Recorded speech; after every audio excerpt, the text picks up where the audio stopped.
Hello, everyone, and welcome into episode 83 of the Stomp the Bus Show. I am your host, Mark Harris, coming at you with a quick little solo episode today. Just wanted to share my thoughts on the official announcement of Graham Rossini getting the ASU athletic director job promoted from his position as chief business officer of Sun Devil Athletics.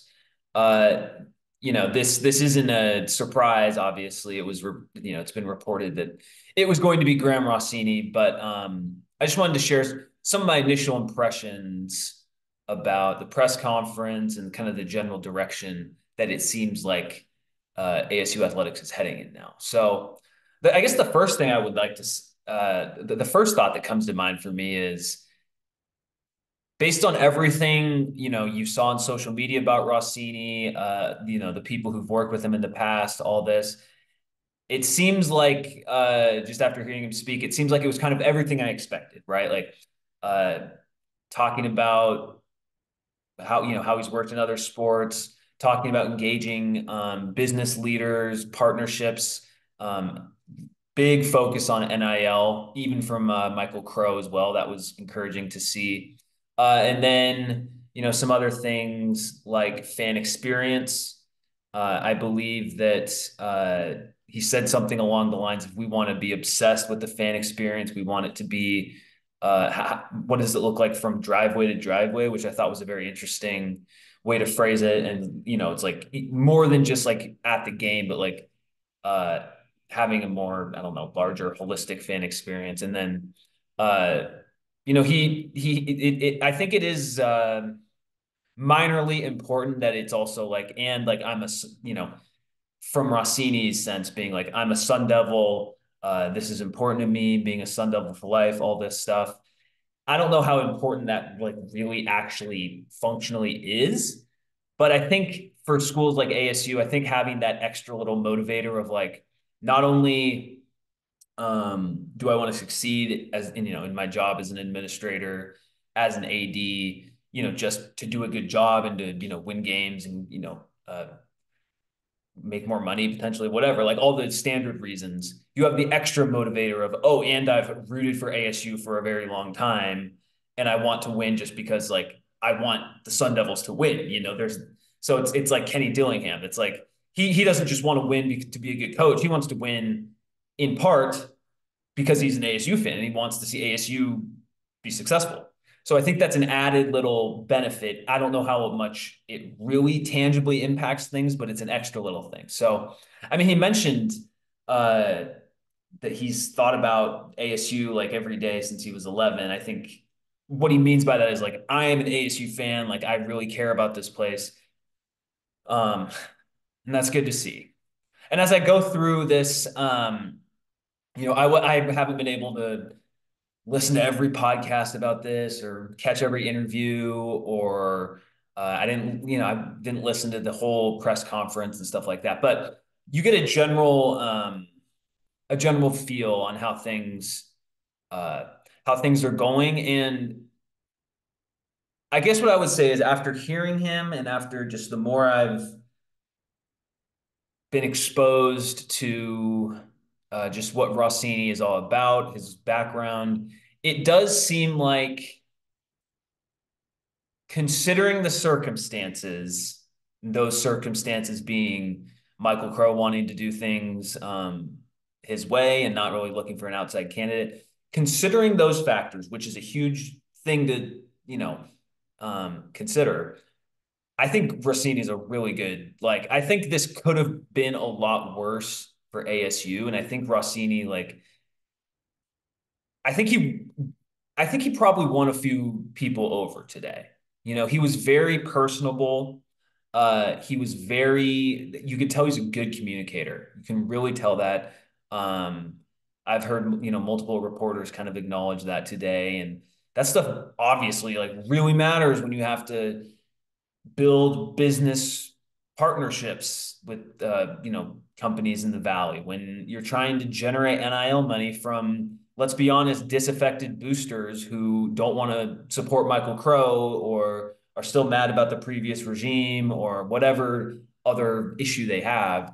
a guy like Rossini would have I think he would have a good understanding of like, okay, like I get your concerns. Here's what we're going to do with NIL. And so I would say like I get all the concerns about the process. And Michael Crow didn't totally assuage those concerns today when he said that they didn't interview anyone else, right? Like that has to be considered. I mean, like that's bad. I'm sorry. Like I don't like that part of it at all. But through it all the weird shenanigans that it took to get to this point, I think that Rossini, like, I think that he could really hit the ground running. I do.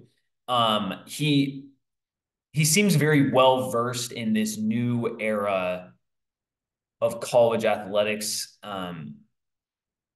That like as well versed as you can be, you know, not like it obviously like there's things change all the time and there's, you know, potentially like in 2 years, sport, universities could just be paying athletes out of the school budget. And so like obviously he hasn't had to do that. So he's not going to be well versed in every single thing. But in the recent times of college sports, it seems like he's very focused on NIL. Like that was a big theme today of like, we need to ramp up NIL. We need to prioritize it.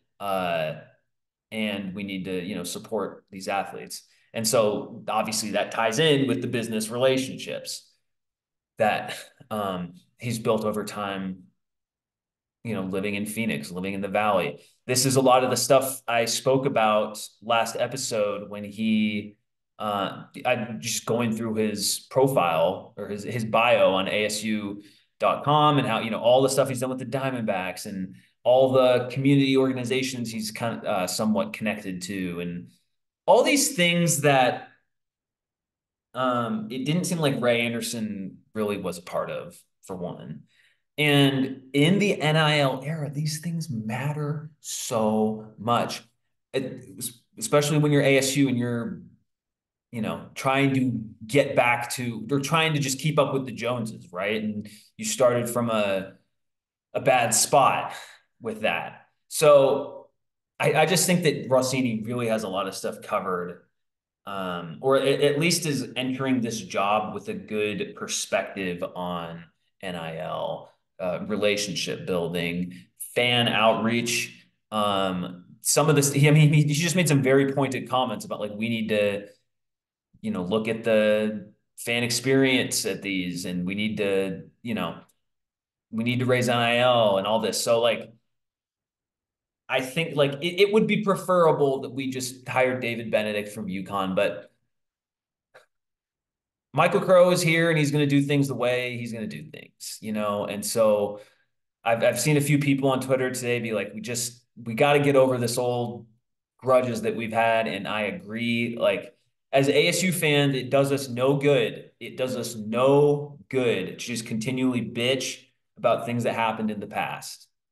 It feels good to get off your chest. It's important to acknowledge how poorly ran this athletic department was and the mistakes that they made. I'm not, yeah, and it's important to acknowledge that like Michael Crow admitting to you know, not interviewing anyone else. Like I don't like that. Like there's no, I'm not defending that. Like it's not great. And there's all but Michael Crow isn't getting fired, whether you want him to or not. Like he's not leaving for this. So with that in mind, I think Rossini he won me more over than he already did. I think that he can do a good job. And I mean, having Dillingham out there promote his hiring, like if you're an ASU fan and you really like Dillingham and Dillingham's coming out and saying, hey, like this is someone you want to work with. This is someone I'm excited to work with. He's a, you know, diehard Sun Devil just like me.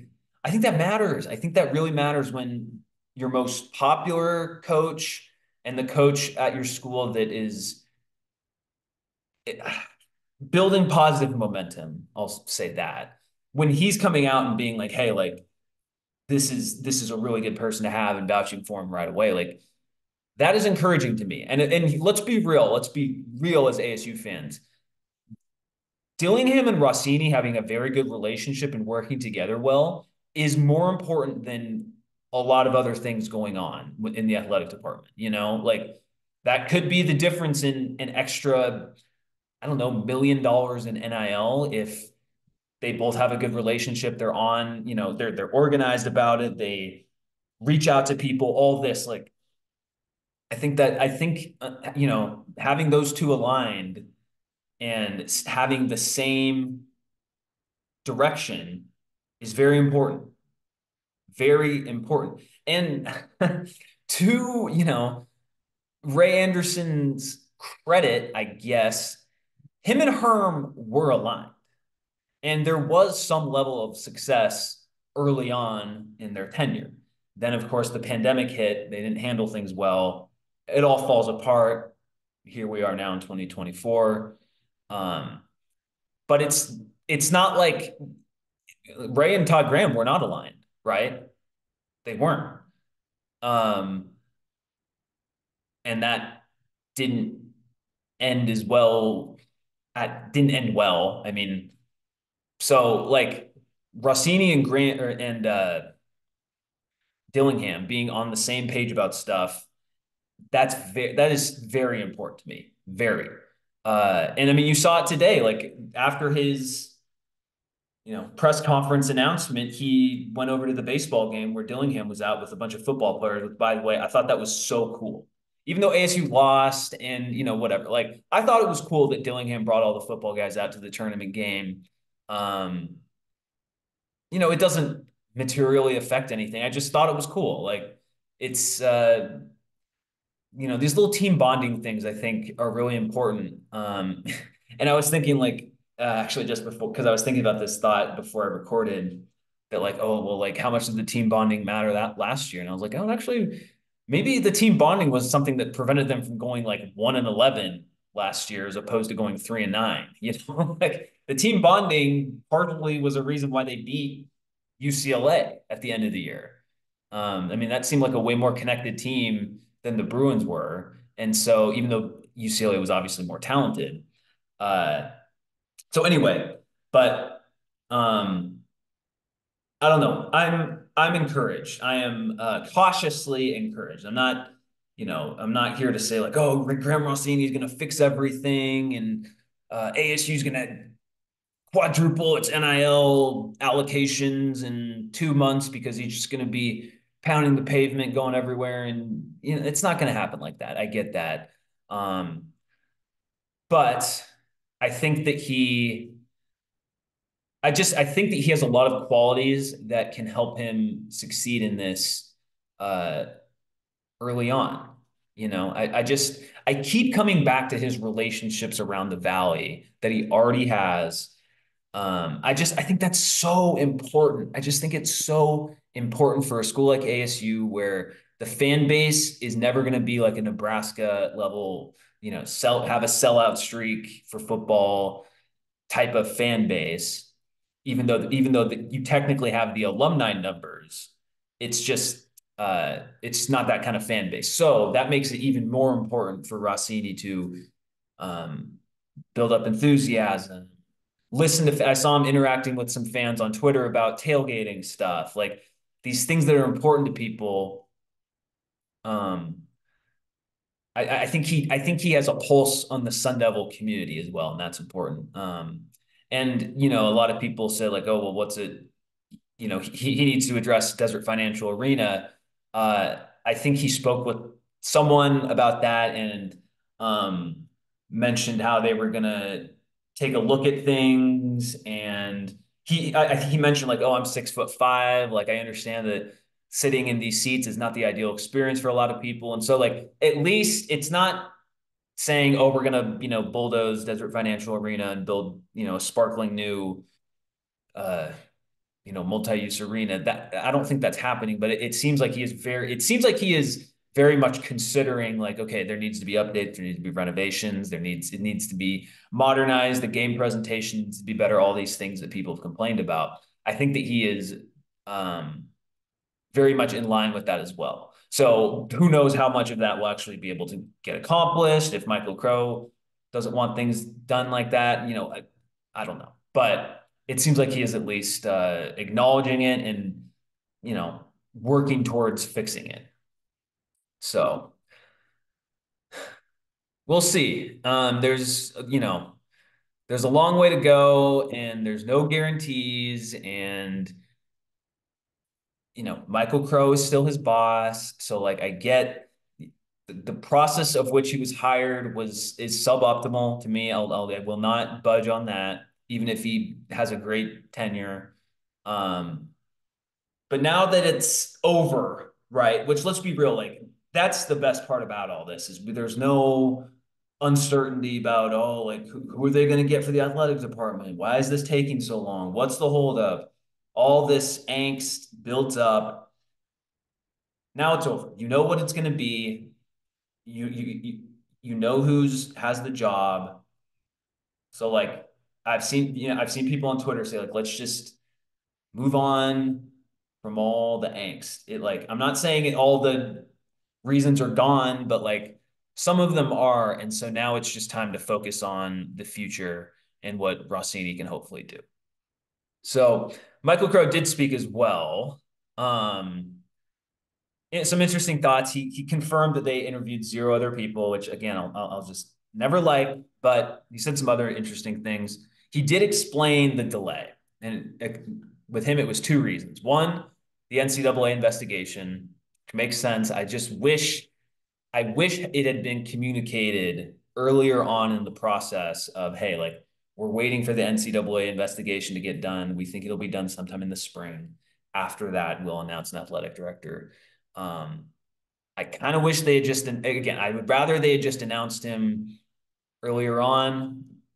But another reason they didn't do that, according to Crow, is because the delay was also about restructuring the athletic department budget. And basically, the athletic department is getting absorbed into the total university budget. Um, this is a tweet from Chris Cartman I'm reading now. The biggest news from today may be Crow saying ASU's athletic department would no longer be operated as its own financial entity, but instead as part of the university. No more debt. ASU had been listed by Sportico as carrying the second highest debt load of any athletic department in the country, which hilarious that somehow ASU had the second most debt, probably just because of how many sports they operate and all this. But um, that seems like a very good thing. And especially when you have the likelihood of schools directly paying players, it's probably better that it's just all coming from the university. And so therefore you just have more money to work with because ASU as a university is like doing well in terms of how much money it has. Uh, where the athletics department had some issues. Now the debt no longer matters because it's just absorbed into the university, which I actually like that. I do like that. I get that that was communicated throughout the search and it wasn't communicated in the most clear way, but now that we kind of know what it looks like or know some of what it looks like, it makes more sense. Um, and so it seems like it's better than the alternative, especially when you have the uh, prospect of like paying a ton of players directly from the school. Like that's a hefty endeavor. There's a reason why all these universities kick the can down the road on paying players and all this. Like it's expensive, you know. So and it's immoral that they waited so long as well. It's ridiculous. It's good that we're getting to this point where like players are just getting paid from the school instead of what it was before NIL and what it is now with NIL and all this. Like, it's good that we're moving towards this direction, having more of a finality of what's going on. And then the other aspect about ASU kind of moving money around in that sense is it'll just free up the athletic department to um, have more funds and just have less commitment, commitments to worry about and less hoops to jump through. So overall, like I'm encouraged by the kind of findings today and just kind of the direction it's going in, while also acknowledging that like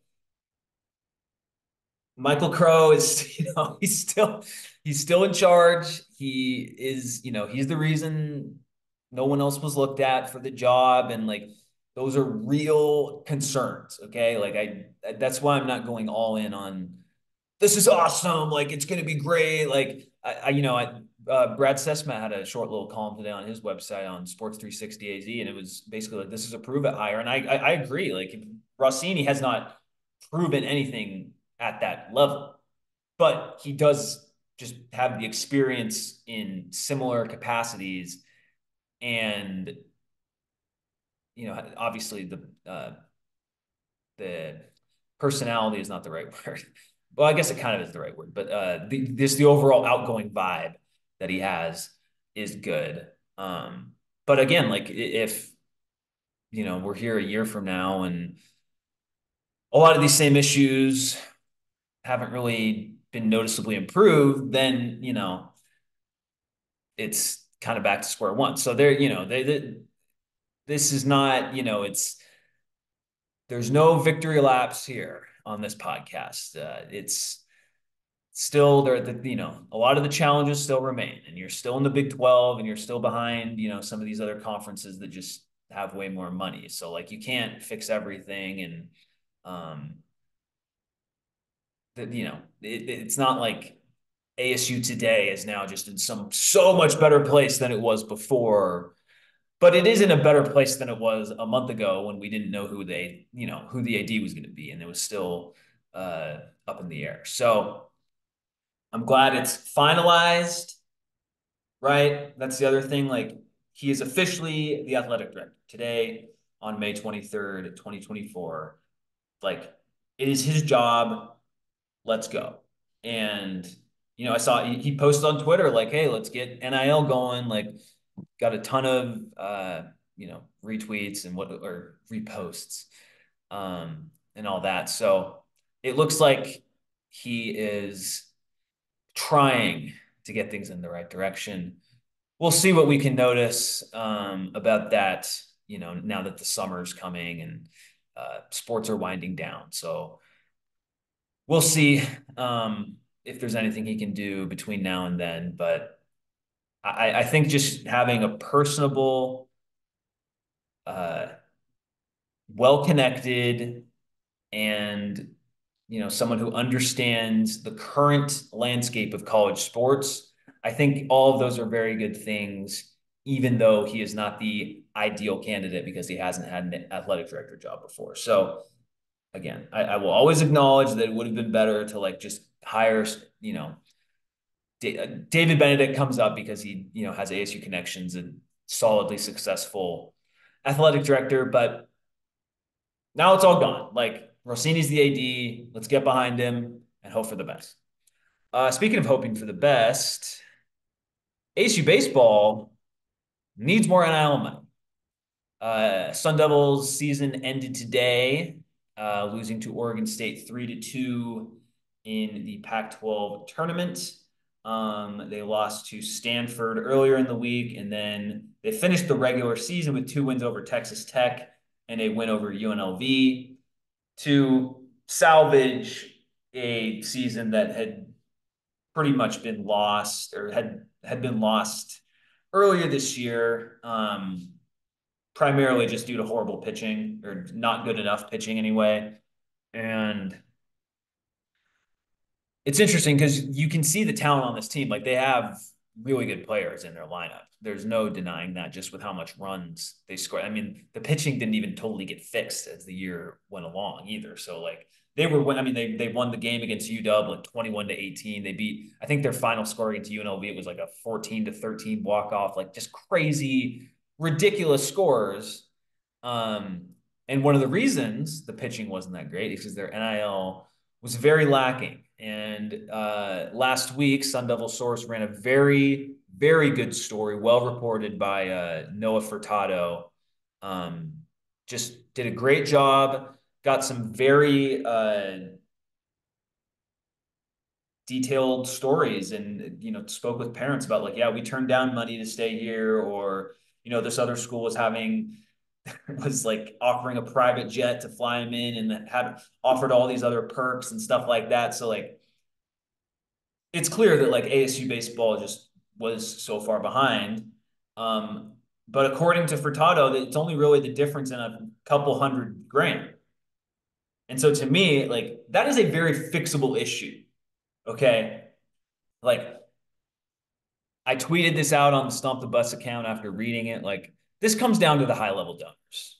It does. And I bet you there is at least one or two ASU baseball longtime donors, longtime fans, boosters, whatever, who could probably cover. I don't want to. This is complete speculation, but there's probably some people out there who could cover that NIL gap pretty quickly. You know, and according to the story, one of the big reasons why that was an issue is because there wasn't an athletic director in place. So hopefully, with Rossini, here in place, some of these things can be corrected. He can reach out to more people. I thought it was, I think Colton and I spoke about this of like a few weeks ago when Willie Bloomquist was saying like, who do I need to get in touch with for NIL? It's like I'm glad that type of thing is over now because like on one hand, the coaches like shouldn't have to do all of the heavy lifting.